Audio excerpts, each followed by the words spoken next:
Okay,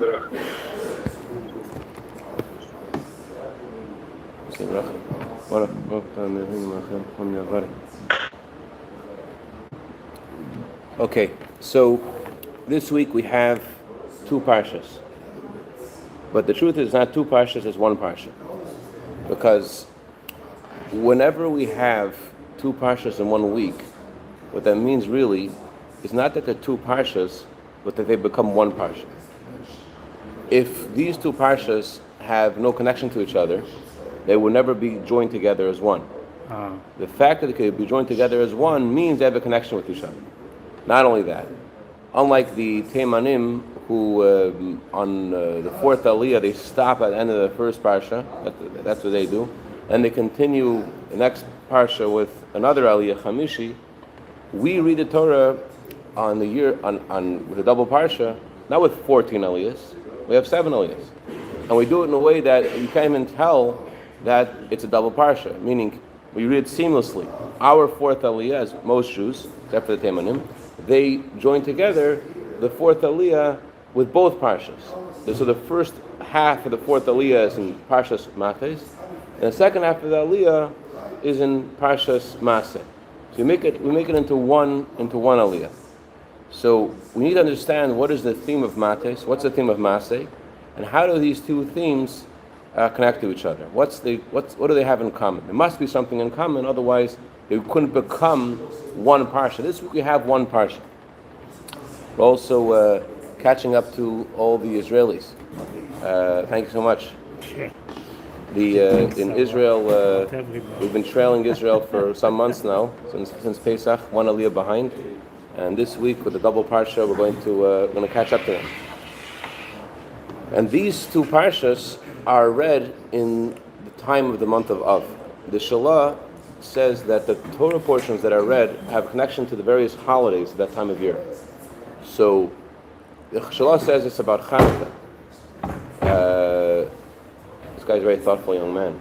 He's sitting on this side, so I can look at both of you in the same direction. Right. So the Shalah says about Hanukkah that the reason we read various Torah portions around Hanukkah is because those Torah portions have a connection to Hanukkah.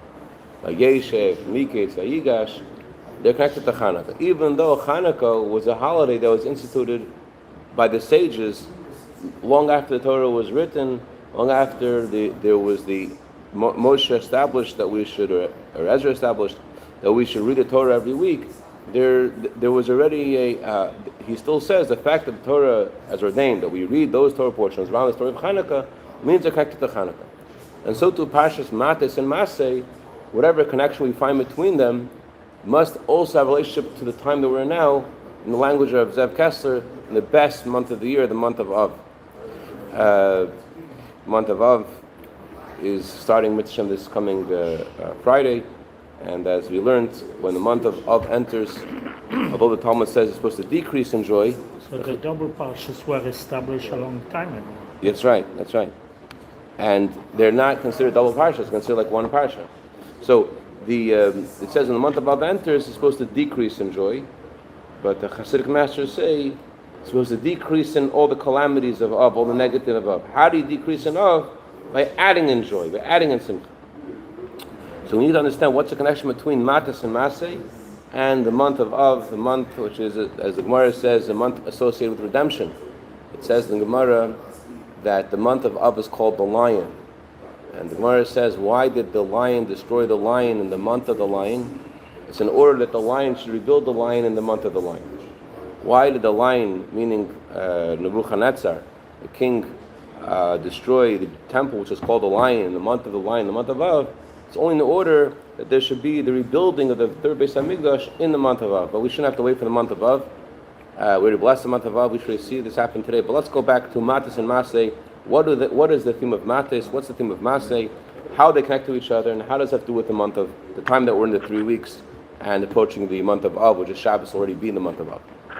So the word Matot is associated. What does Matot mean? Matot means a staff.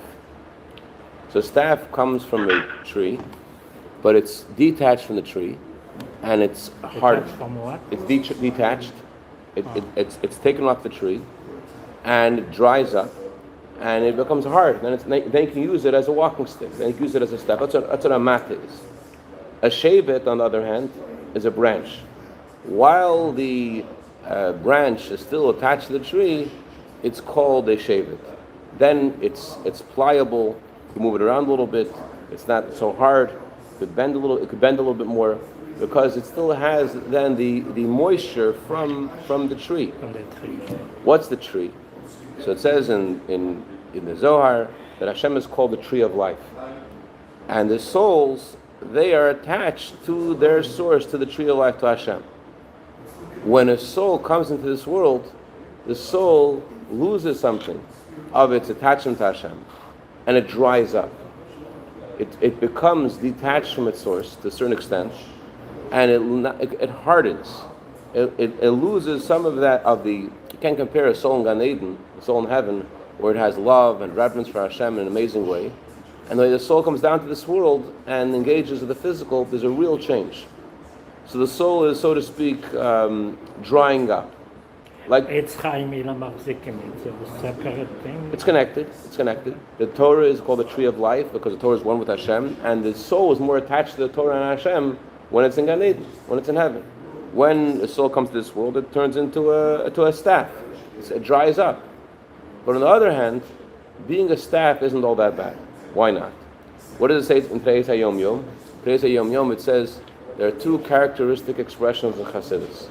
One is that a Jew senses the supernatural quality of godliness and doesn't need any proof for Hashem, that Hashem is miraculous, Hashem is beyond nature. Jew does not need any proof for that. That's one expression Chassidus says about a Jew senses how Hashem is supernatural, miraculous, and beyond nature. A Jew feels that without any proof. A second expression Chassidus says is that a Jew does not want and cannot separate from Hashem. And then the previous chapter says these two ideas are one. Because the Jew senses how Hashem is supernatural and Hashem is beyond everything, that's why a Jew doesn't want to separate his bond with Hashem. Someone was just telling me about a friend of his who wanted to get married to this unfortunate non-Jewish girl, and he shared with a non-Jewish girl how when he went at 10 years old, he went to the Passover Seder, and how he expected Elijah to come to the Seder, because he had the cup for Eliyahu, the cup for Elijah. So he was telling her about they would look at the cup and see if the cup would get if he would drink from the cup, if there would be less in the cup, and she thought this was totally ridiculous, and because of that he called off the shidduch. He canceled his relationship with her. In other words, as hard it is for a human being to understand what it means, Elijah coming to the Seder, whatever that means. On the other hand, for him, this was his first reality. This was obvious. Eliyahu, Navi, Elijah comes to the Seder. She couldn't relate to that. He realized, no, we're different. That's how we know they were different. Anyways, so he came to the Seder. What? He came to the Seder, and he says she doesn't belong to the Seder. She won't make it to the Seder. So that's the what Chassidus says. A Jew senses like how God is infinite and beyond nature, and that's why a Jew can't separate himself from Hashem. Doesn't want to, can't separate himself from Hashem. Where do you see what part of the soul is that doesn't want to separate from Hashem? That's the essence of the soul. The essence of the soul is one with Hashem, and it's unbreakable. Its connection to Hashem is something which is unquestionable. But when the soul is in heaven, you don't see so much the essence of the soul. When the soul is in heaven, you see more of the soul's other faculties. You see the soul's understanding, the soul's feelings, the soul's bond with Hashem. You don't see its core essence. You don't see that, because there are other things there of the soul which, the light of the soul, if you will, hides the essence of the soul. When the soul descends to this world, because it doesn't have all that light, you see more of the essence of the soul. So this gives an analogy of a person going into a bathtub. What's easier, to put your heel in the bathtub or your head in the bathtub? It's easier to put your heel. Even though the heel is less sensitive. But on the other hand, because the heel is less sensitive, the heel is more obedient. The heel is more quicker to respond to your desire. Your desire is go in the bathtub. But your head says, it's too hot. Your heel says, where's the bathtub? Why? Because your heel is less sensitive. And so too, because the souls have left Gan Eden and they've hardened somewhat, you see more in the soul their hard attachment to Hashem, their unshakable bond with Hashem. That bond is called in the Torah Eisan or Eitan. Eitan means hard and strong. So on the one hand, we're saying the soul is drying up by leaving Gan Eden. It's losing its light. On the other hand, it's gaining in the revelation of the tremendous power of its core. What you don't see is a lot less than what you do see. What the neshama loses by leaving Gan Eden is negligible compared to what the neshama gains. The neshama gains the bond of its essence to Hashem. You see an expression of the essence of the soul's bond with Hashem. You're losing something, but you're gaining much more. And it's specifically by the neshama going to this world, the neshama reaches a higher place. That's why Matos and Masei are connected to each other. What's Masei mean? Masei means to journey, to travel. When neshama descends to this world, as a result of its visit to this world, it goes to a higher place. It goes to a place far higher than it was before. So the neshama's descent to the world is, the Gemara uses this expression, Zav and Takadikri. The Gemara says, if you buy for one price and you sell for the same price, is that business? It's not business. Business is when you make money. So if the neshama descends to this world and it reaches the same place as it was before its descent, it's not business. When is it called business? When the neshama gains something through its descent to this world. So therefore, the neshama descent must be to a higher place than it was before. How does it ascend to a higher place than it was before? It's specifically by coming to this world with the challenges of this world and being hardened and losing its attachment to the tree of life, that you see the essence of the soul. That's the soul comes in touch with the toikafatzi, the power of its core, as we were learning in the Maimer a few weeks ago. The toikafatzi, the bitalatzmi. You see the devotion of the soul to Hashem in a way you couldn't see before. You didn't see that in Gan Eden. So that's the idea of it traveling. Traveling means it reaches a higher place than it was before. How does the neshama travel to a higher place? By becoming a staff. So mates is maseh. How do you travel forward? How does the neshama reach a higher place? It's by drying up and going to a lower world. That's when the neshama reaches a higher place.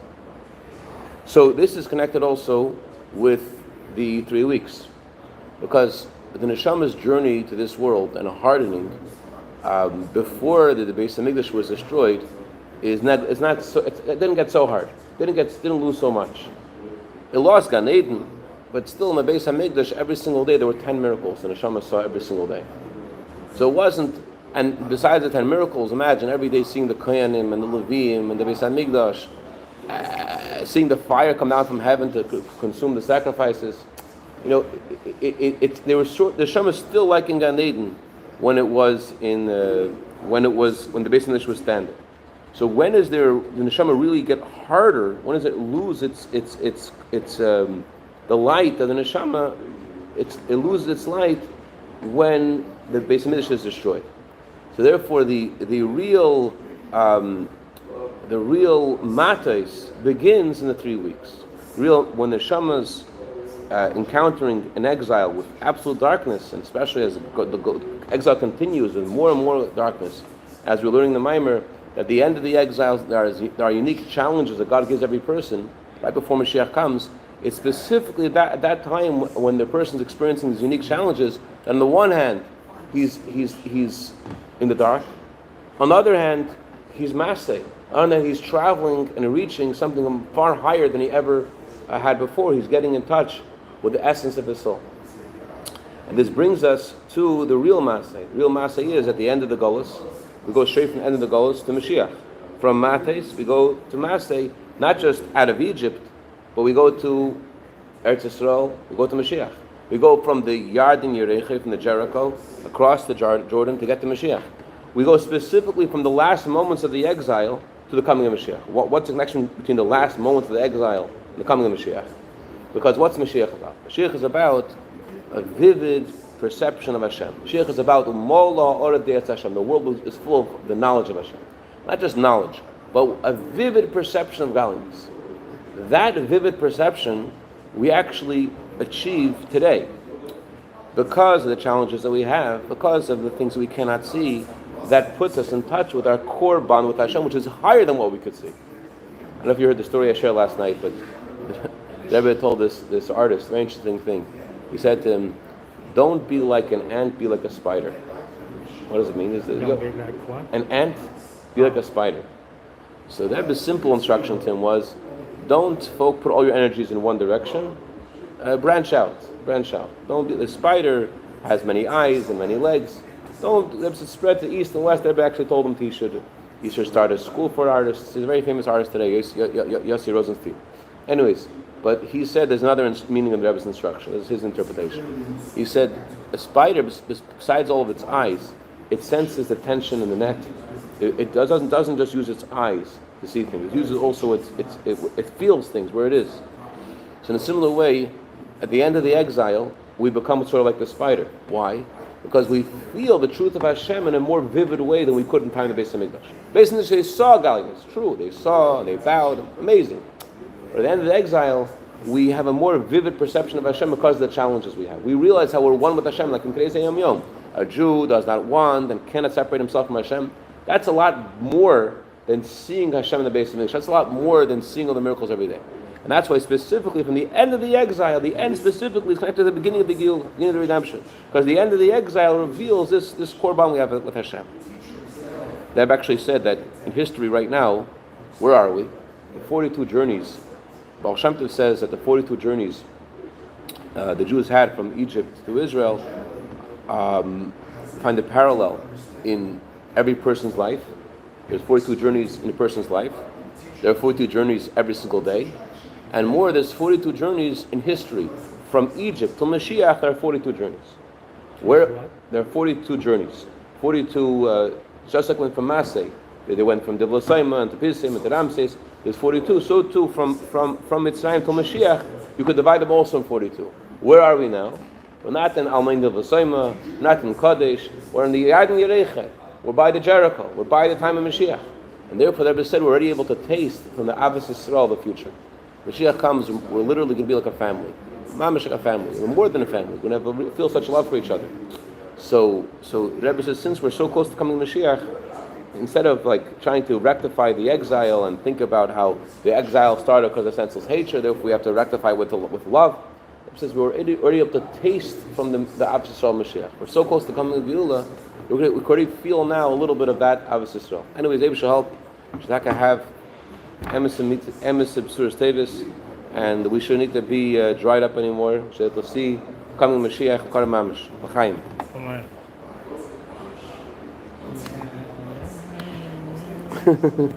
You sing my song.